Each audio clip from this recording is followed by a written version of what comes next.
نحمده ونستعينه ونستغفره ونعوذ بالله من شرور أنفسنا ومن سيئات أعمالنا من يهده الله فلا مضل له ومن يضلله فلا هادي له وأشهد أن لا إله إلا الله وحده لا شريك له وأشهد أن محمدا عبده ورسوله أما بعد أعوذ بالله من الشيطان الرجيم بسم الله الرحمن الرحيم يا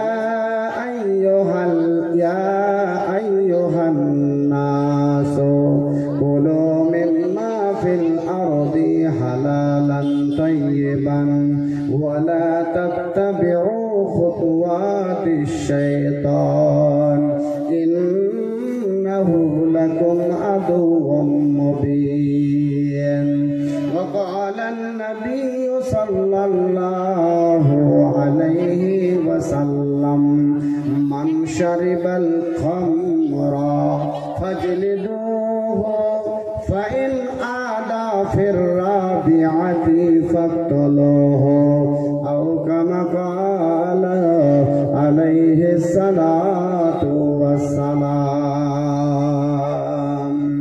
আমার মনে বড় বেদনা বলবো কারে শুনবে কে রে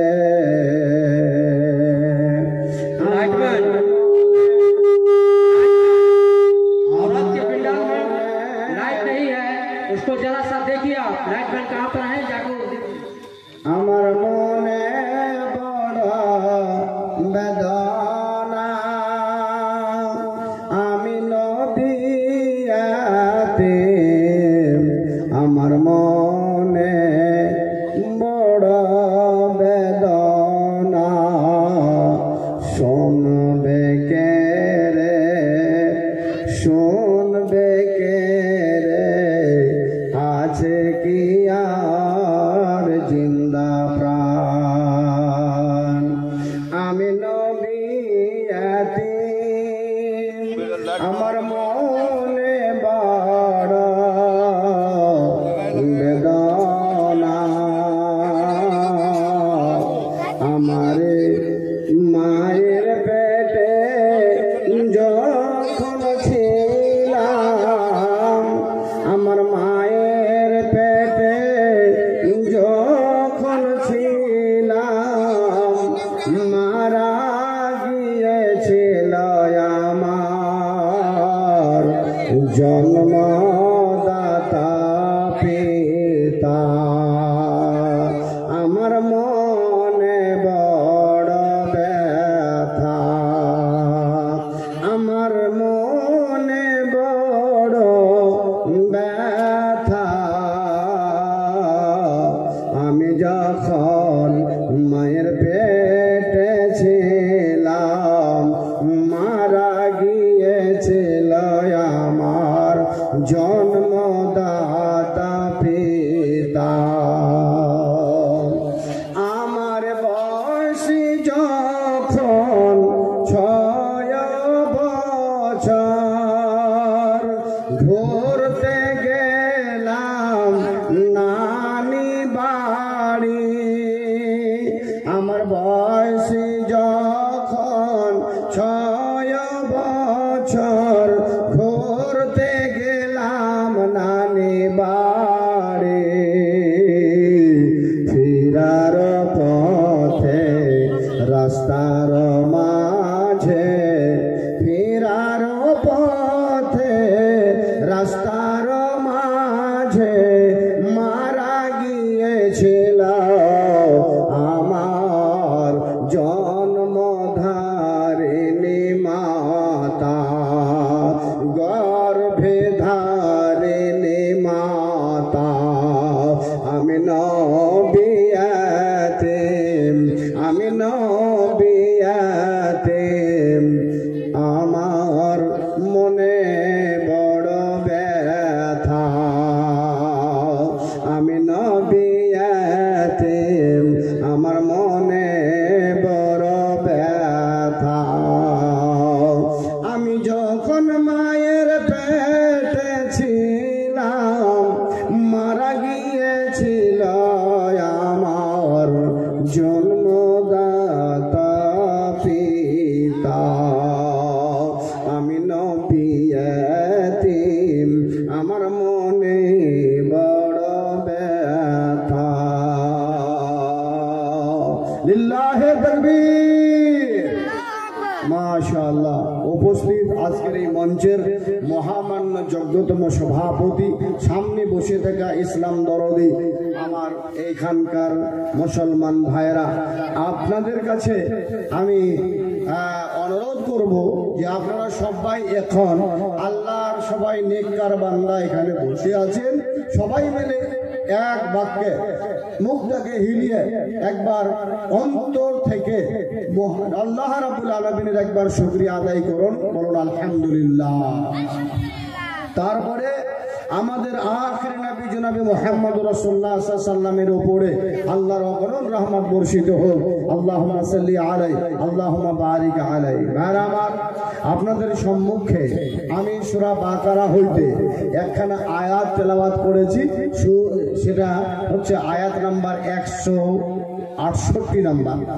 এই 168 নম্বর আয়াতটাকে আমি আপনাদের সম্মুখে পাঠ করেছি, এর তর্জমা ব্যাখ্যা বলে ইনশাআল্লাহ, এবং আল্লাহ রাসূল সাল্লাল্লাহু আলাইহি ওয়াসাল্লামের একখানা হাদিসের টুকরো পাঠ করেছি, সেটাকে আলোচনা করে আমি আমার বক্তব্য শেষের দিকে আবার এই মসজিদের একটা উন্নতি আছে সেই দিকটাতে লক্ষ্য করব ইনশাআল্লাহ।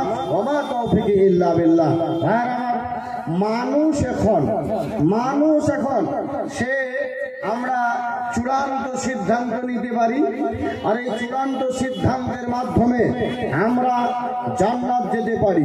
যেই মানুষ চূড়ান্ত সিদ্ধান্ত নেবে যে আমরা মানুষ, আমরা চলবো ডানপন্থী হয়ে, আমরা চলবো ডানপন্থী হয়ে, বামপন্থী হয়ে চলবো না। ডানপন্থী যারা হবে তারা আল্লাহওয়ালা, আর বামপন্থী যারা হবে তারা হবে শয়তানের দল। তাহলে আমরা চূড়ান্ত একটা সিদ্ধান্ত নেব যে আমরা ডানপন্থী হয়ে চলবো।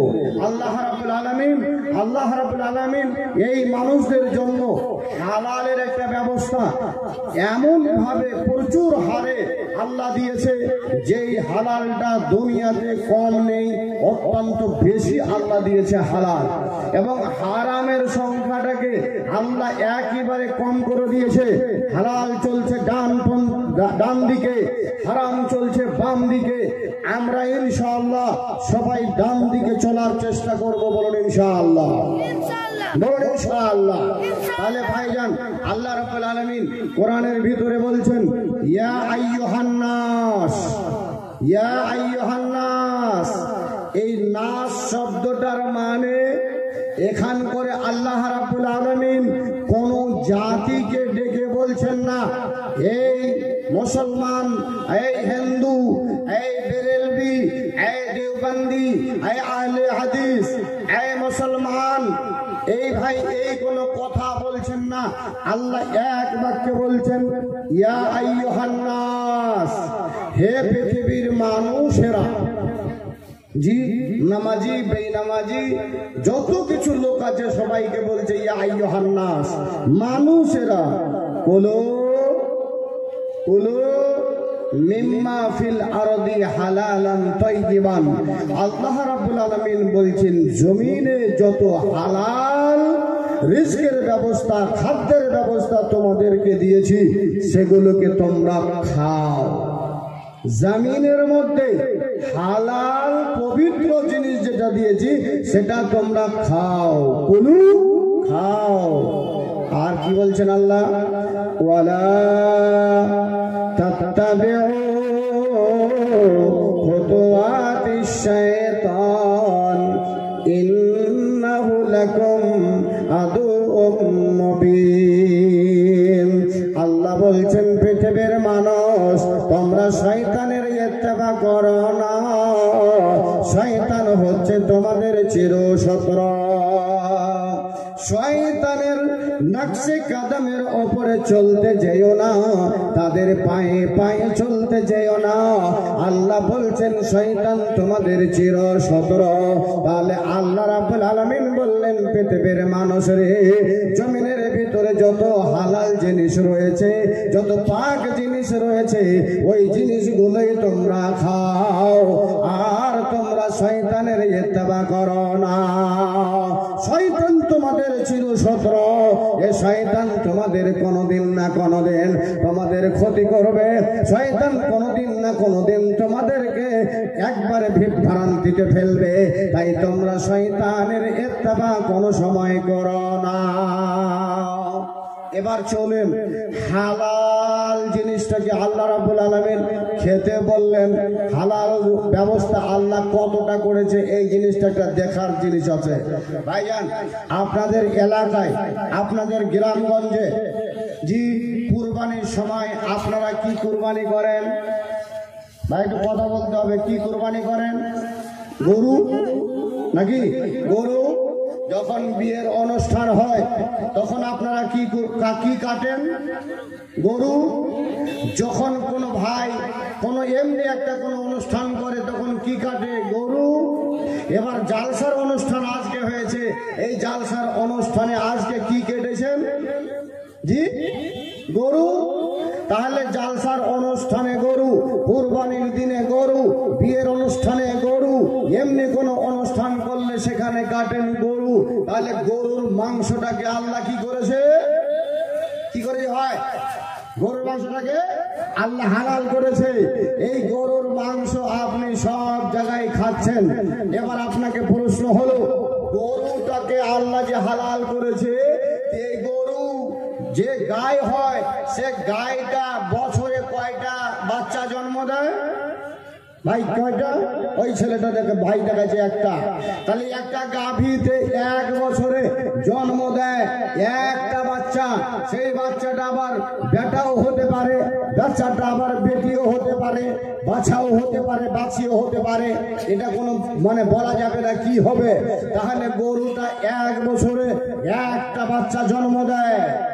আর এই গরুটাই আপনারা অনুষ্ঠানে, কুরবানিতে, আপনারা মুসলমানিতে, বিয়ে বাড়িতে এবং এই কি বলছে কুরবানিতে, তাছাড়া আবার দিনের বেলা একটা জায়গাতে কসাইরা কমসে কম 10টা-20টা গরু জবাই করে। তাহলে এরকম বিহারের মাটিতে, তারপরে আমাদের বাঙালির মাটি থেকে দিনে না হলো লাখ লাখ কিংবা হাজার হাজার গরু জবাই হয় একটা দিনে। আর এগুলো মুসলমানরা খায়, খায় না? খায় না? ভাইজোর খায় না? খায় না? সবাই খায়। তাহলে একটা শুধু বাচ্চা দেয় এক বছরে। আল্লাহ কুকুরের মাংসকে মানুষের জন্য কি করেছে? জি, কুকুরের মাংস হারাম।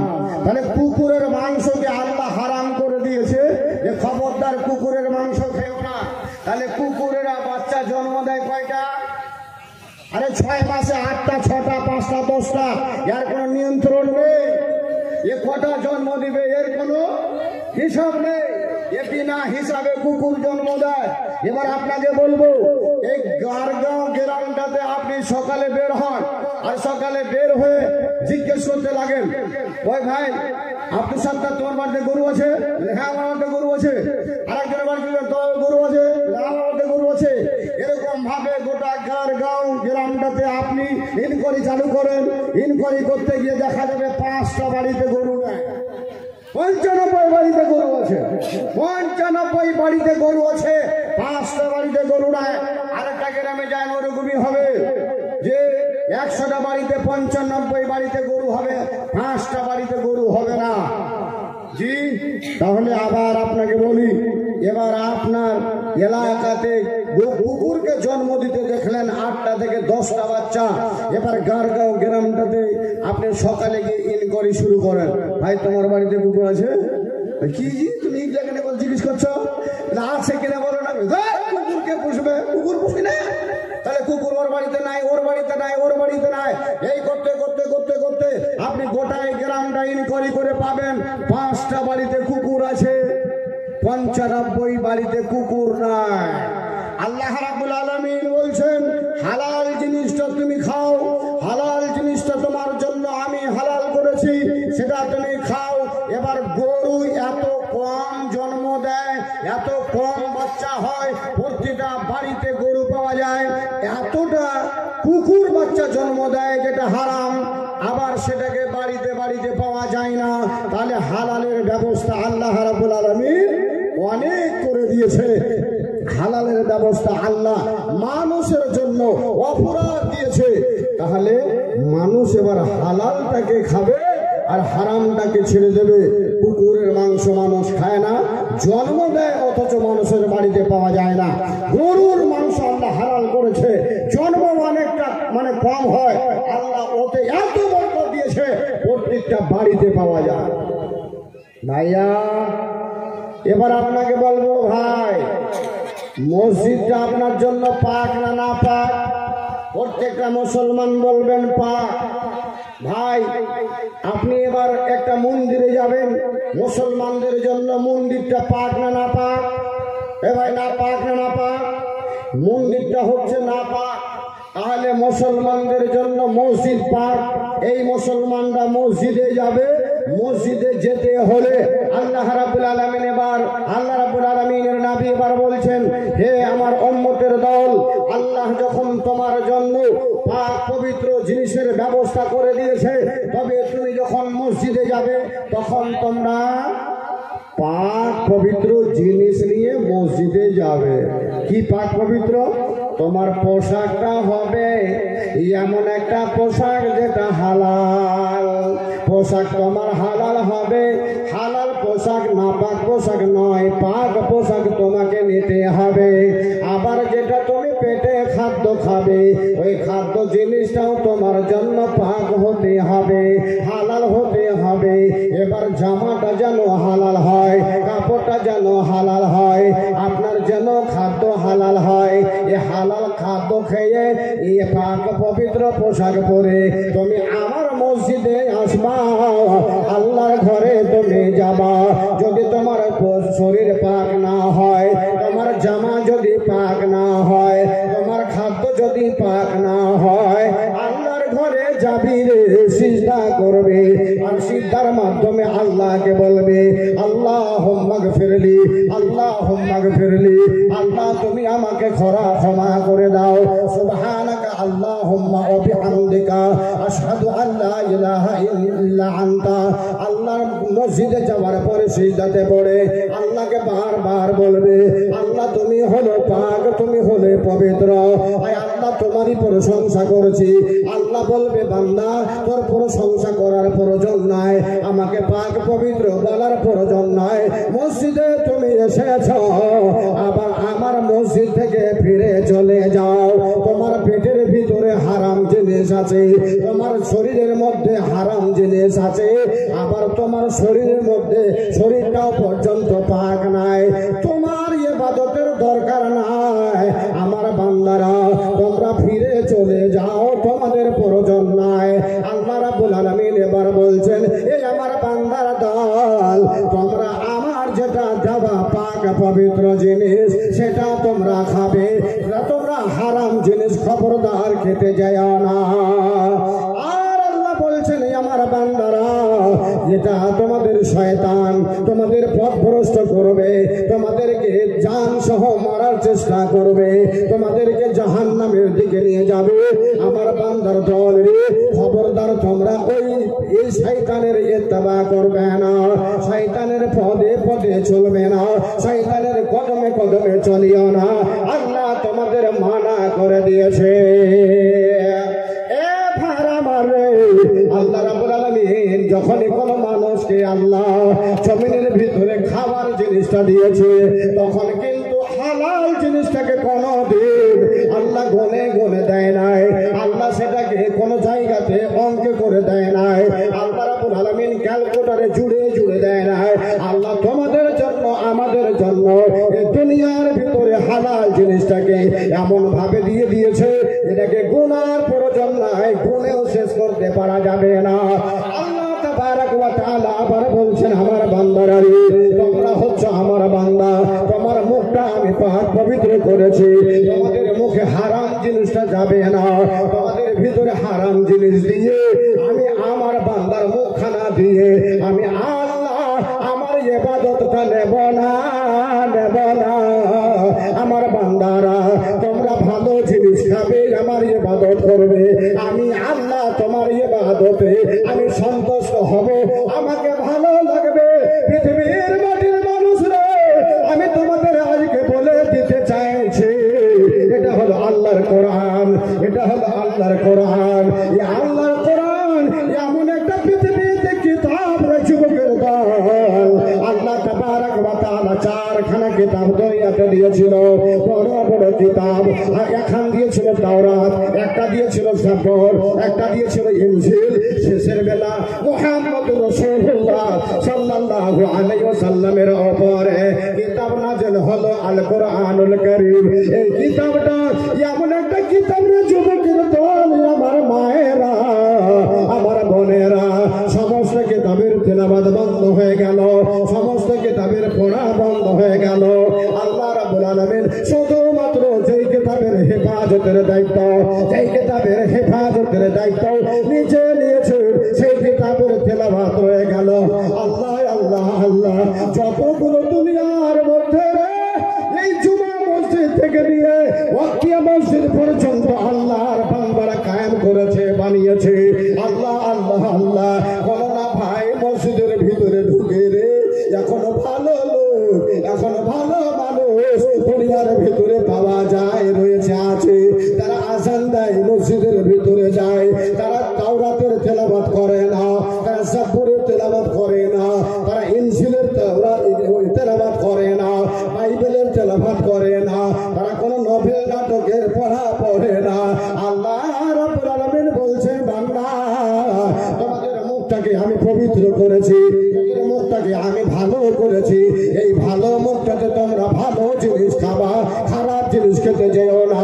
আল্লাহর বান্দারে, এই মানুষের জন্য আল্লাহ রাব্বুল আলামিন দুনিয়ার ভিতরে ভালো ভালো ফল দিয়েছে, ভালো ভালো আর ভালো ভালো মিষ্টি মিষ্টান্ন দিয়েছে, ভালো ভালো সবজি দিয়েছে, ভালো ভালো আল্লাহ খাদ্য দিয়েছে। আল্লাহ রাব্বুল আলামিনের খাদ্য যদি আপনি গুনতে চান, হালাল জিনিসটা গুনে শেষ করতে পারবেন না, এত আল্লাহ হালাল জিনিস দিয়েছে রে বন্ধু। তাই আল্লাহ বলছে, আমার বান্দা তোমরা খবরদার হারাম জিনিস খেয়ে আমার মসজিদে আসিও না। তাই তোমাদের হাতে পায়ে ধরে রে বন্ধু, মসজিদে গেলে আল্লাহর কোরআন তেলাওয়াত করবে। আলহামদুলিল্লাহ রাব্বিল আলামিন। আয় আল্লাহ, সমস্ত প্রশংসা তোমার, তুমি হচ্ছ ইহ জগৎ পরজগতের মালিক, আর রহমানির রহিম। আয় আল্লাহ, তুমি হচ্ছ রহমান, আয় আল্লাহ তুমি হচ্ছ দয়াশীল, আয় আল্লাহ তুমি হচ্ছ রহমান মেহেরবানি করনে ওয়ালা, আর রহমানির রহিম মালিক ইয়াউমিদ্দিন। আয় মাওলা, তুমি হচ্ছ কিয়ামত দিবসের মালিক। আয় আল্লাহ, তুমি ছাড়া পৃথিবীর এবং আখিরাতের ময়দানের মালিক কেউ হতে পারবে না, শুধুমাত্র তুমি হবে। আয় আল্লাহ রাব্বুল আলামিন, আমি তোমার কাছে এসেছি, তোমার ঘরের ভিতরে এসেছি। ইয়াকা না'বুদু ওয়া ইয়াকা নাস্তাঈন। আয় আল্লাহ, তোমার ইবাদতের জন্য আল্লাহ তুমি আমার মদদ করিও। আয় আল্লাহ, তুমি আমার মদদ করিও। কিসের দিক দিয়ে? আয় আল্লাহ, তুমি মদদ করিও হালাল কামাইয়ের দিক দিয়ে। আয় আল্লাহ, তুমি মদদ করো আমার ইবাদতের দিক দিয়ে। আয় আল্লাহ, তুমি আমার মদদ করিও আল্লাহ, জানে আমি জান্নাতে যেতে পারি, আমার জান্নাতে যাবার রাস্তাটা আল্লাহ তুমি আমার জন্য সরল করে দিও। যুবকের দল রে, আল্লাহর বান্দারা এরা যায় মসজিদের ভিতরে, আর সেখানে গিয়ে শুধুমাত্র আল্লাহর কথা বলে। তাই আল্লাহ বলছেন, বান্দা তোমাদের জন্য এত সুন্দর সুন্দর জিনিসগুলো দিলাম, এগুলো শুধুমাত্র মাত্র তোমরা খেয়েও, আর ওগুলো বাদ দিয়ে আমি গুনে গুনে যে জিনিসগুলো তোমাদেরকে আমি হারাম করেছি ওখানের পাশে যেও না, ওখান করে যেও না, সেই জিনিস থেকে তোমরা বেঁচে থাকিয়া।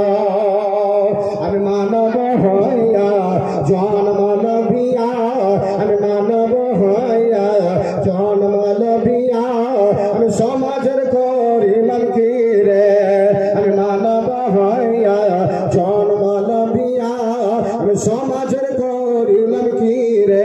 আমার বাল্যকাল গেল, আমার ছোটকাল গেল খেলিতে ধলিতে, আমার ছোটকাল গেল খেলিতে ধলিতে, আমার জওয়ানি গেল রঙের রসে, আমার জওয়ানি গেল রঙের রসে। আমার দাঁত খসিবে, আমার দাঁত খসিবে, আমার দাঁত খসিবে, সম্বল হবে মোর লাঠি রে।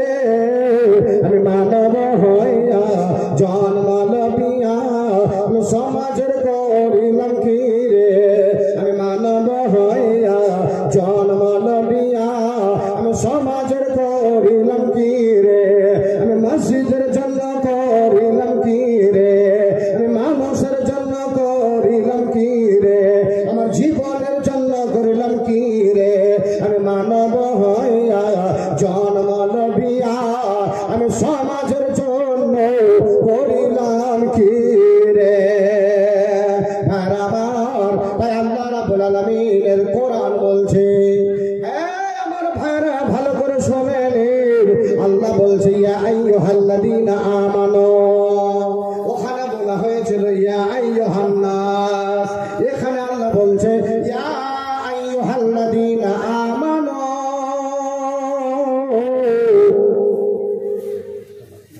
ইয়া আইয়ুহাল্লাযীনা আমানু, হে ঈমানদারেরা। আল্লাহু আকবার, কি বলছেন? হে ঈমানদারেরা, ইন্নামাল খামরু ওয়াল মাইসিরু ওয়াল আনসাবু ওয়াল আজলামু রিজসুম মিন আমালিশ শাইতান। আল্লাহু আকবার। আল্লাহ এত সুন্দর করে ঈমানদারদেরকে বলছেন, ঈমানদাররা রে শুনে রাখো, ঈমানদারেরা রে কান দিয়ে ভালো করে শুনে নাও, তোমাদের জন্য সারা, যেটাকে আমাদের ভারতীয় ভাষা বলা হয় দারু, শরাব, আর একটা হলো জুয়া, যেটাকে মানুষ এখন হালাল মনে করেন। চল তাস খেলাবো, চল বসে বসে লুডো খেলাবো, চল বসে বসে মোবাইলে ফ্রি ফায়ার মারবো।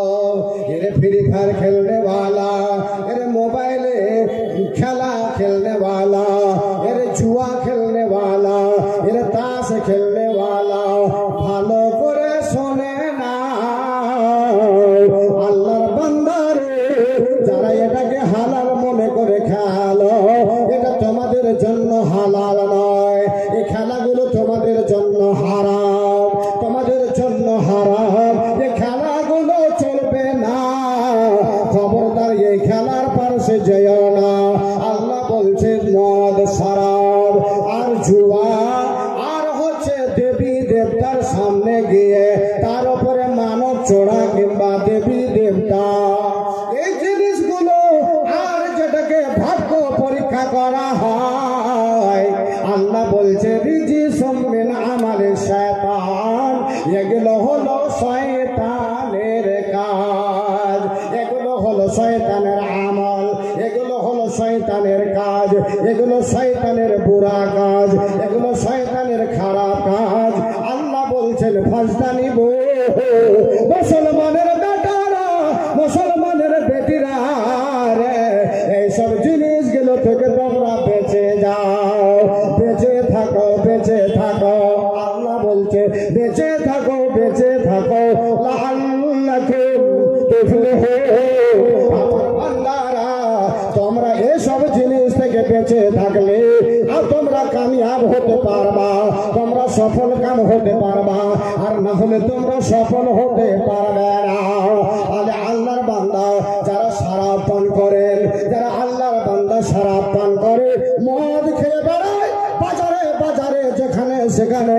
ওদেরকে বলছে শুনে রাখো, আল্লাহ মদকে হারাম করেছে। এ ভাই, এই মদটা আল্লাহ কটা জিনিসকে গুনে গুনে দিয়েছে।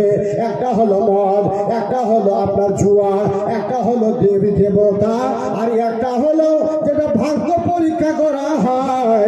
এই জিনিসগুলোকে শয়তানের বুড়া কাজ বলা হলো, খারাপ কাজ বলা হলো, অন্যায় কাজ বলা হলো। এই কাজগুলো তোমাদের জন্য আমাদের জন্য হারাম, এগুলো করা যাবে না। এই যুবকের দল, তাই আল্লাহ রাব্বুল আলামিনের নবী জনাবে মুহাম্মদুর রাসূলুল্লাহ সাল্লাল্লাহু আলাইহি ওয়াসাল্লাম বললেন, মান শারিবাল খামরা ফাজলিদুহু। এলাকার মানুষরা, ভবিষ্যৎ যদি কোনো একজন সন্তানকে, কোনো একজন ছেলেকে সারা পান করতে দেখা যায়, তাকে ধরে নিয়ে আয়। তোকে ধরে নিয়ে আসার পর ওকে 80 দোররা 80টা বেত্র তাকে